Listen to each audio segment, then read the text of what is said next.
大家好啊，歡迎嚟到我呢個頻道啦。咁今日咧我哋就一齊去 Novo Walk 啦，喺屯門一個相當之新嘅商場啦。咁睇下裡面咧有啲咩鋪頭咧可以帶到俾我哋驚喜嘅。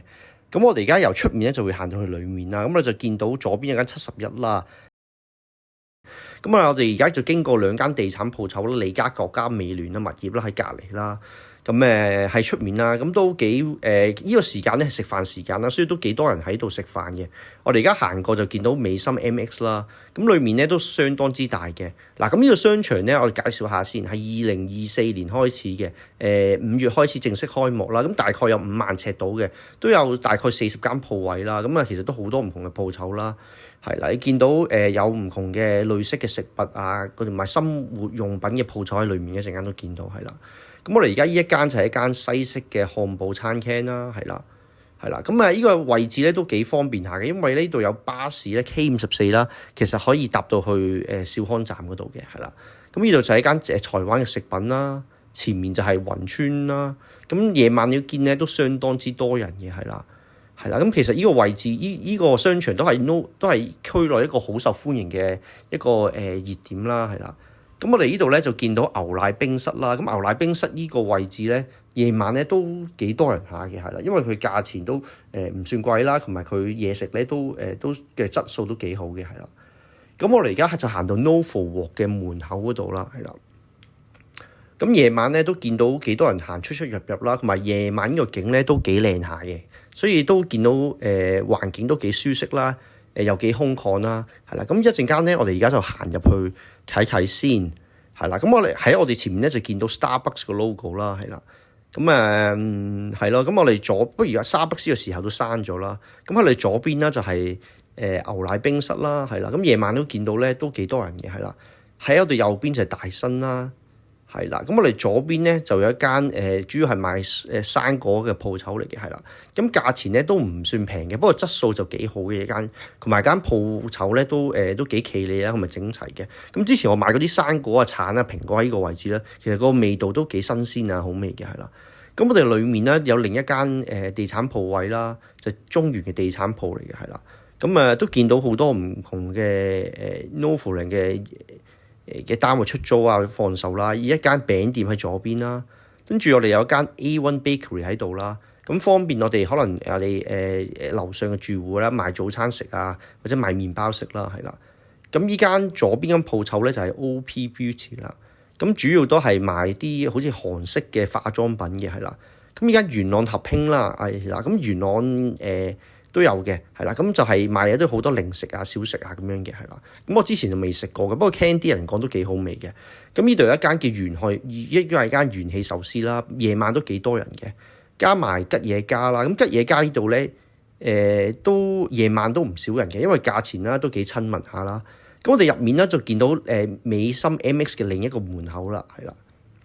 咁我哋前面咧就係一前啦，我哋而家行入去一前睇先。咁呢個一前咧就唔算話好大嘅 size， 都係一個迷你版嘅一前啦，係啦。咁不過都啲貨物啊，一般嘅貨物咧，即係買餸啊都足夠用嘅，係啦。咁唔使行太遠咯。如果我哋喺住樓上嘅話，係啦。咁我哋而家行到就係去到萬寧啦，咁都見到萬寧呢個位置咧都幾方便嘅。如果你想要即係買啲日常需要嘅用品啦，係啦。咁我哋呢度咧都有賣海味㗎，不過平時就唔見太多人買海味嘅。不過如果需要買海味都可以嚟呢一度啦，係啦。咁除此之外咧，又有我哋前面咧有得買茶啦。咁有一間叫 Best Tea 嘅商鋪位嘅，係啦。咁不過我都未去過呢一間嘅。不過我平時午餐嘅時間咧都比較多人嘅。咁呢度就係 Novo 嘅入口啦，係個 Garden Lobby 嗰度嘅，係啦。咁直上 Novo 都得嘅。咁我哋呢度行經過咧，又見到橙仔嘅雲南米線鋪位啦。咁夜晚都多人嘅，係啦。咁我哋而家轉左行一行去睇下先。咁我哋前面咧就見到日本城嘅，係啦。咁裏面咧都有好多家居嘅物品啊，嗰啲嘅價錢都唔貴嘅。咁如果你有咩家居嘅用品或者電器需要咧，咁都可以去嗰度嘅。咁呢度前面兩個 lift 啦，都可以落去去地下停車場嘅，係啦。因為呢度都有租位嘅。而家我哋入去廁所嘅位置啦，係啦。咁廁所嗰度咧都人數都唔多，你可能都留意到係啦，咁點解咧？其實之前都有新聞講過，因為屯門個商場啦，都可能用廁所嘅人數都比較多啦，所以而家咧需要幫襯商戶嘅先有得用嘅，係啦。咁如果就咁行入嚟咧就冇得用嘅，因為其實都有密碼先入得去嘅啲廁所係啦。所以如果你經過需要用廁所咧，咁可能都要即係幫襯其中一間鋪頭先得啦。咁我而家左邊又見到一啲花鋪啦，係啦。咁呢間花鋪之前都幫襯過，都唔平嘅，係啦。係啦，有間北京同仁廠啦，咁如果有需要啲中藥啊，咁喺度都拎得到嘅，係啦。咁之後啦，我哋左邊啦，有一間藥房鋪啦，叫榮華嘅，係啦。咁呢度都好多嘢買嘅，係啦，都應該係啦。咁價錢都 OK 嘅，係啦。係啦，咁我哋前面咧就見到東海床啦，係啦，都係賣蛋糕啊，賣麵包嘅，可以喺度買得到。係啦，咁呢度去到 Nova Walk 最受歡迎嘅餐廳啊，就係邊一間咧？就係麥當勞啦，係啦。咁呢度咧平時咧都坐滿人嘅啦，其實都基本上都。咁你除咗朝早之外咧，其實晏晝啊、夜晚啊都相當之多人嘅，尤其是一放咗學之後咧，就好多人嘅，通常都係啦。咁我哋繼續行啦，繼續行啦。咁我哋行到去上品啦，係啦，咁都係啦買，跟住去到功夫茶啦，係啦。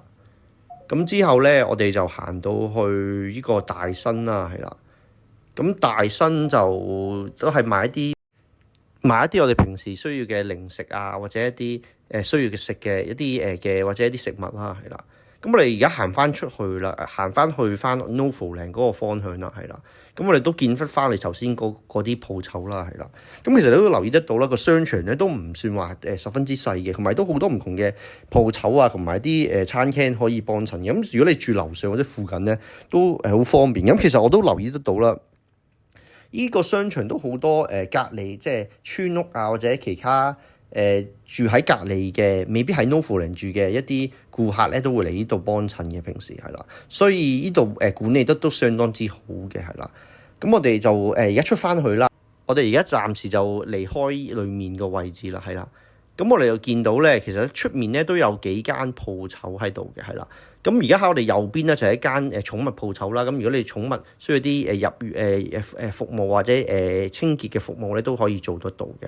咁我哋右邊度有另一間 Circle K 啦，咁都相當之方便嘅。咁再行咧就有一間即係剪髮鋪嘅，係啦。咁呢間係啦剪頭髮嘅鋪頭咧喺右邊啦，係啦。咁呢間鋪頭都唔平嘅。咁再右邊咧就有新都醫療中心啦，就係一間即係醫療診所啦。再右邊就係頭先我哋見到嘅日本城啦，係啦。咁我哋最後啦都見到我哋行到差唔多去到尾嘅啦。咁我哋右邊呢度咧就係一間國際幼兒園嘅，係啦。咁咧我哋去到呢度啦，咁都希望今日個片啦可以幫到你啦。咁如果真係幫到嘅，就麻煩大家留言啊、like 啊同埋 subscribe 啦，係啦。咁我哋今日就傾到呢度啦。咁再行到前面咧就會入到屋苑噶啦。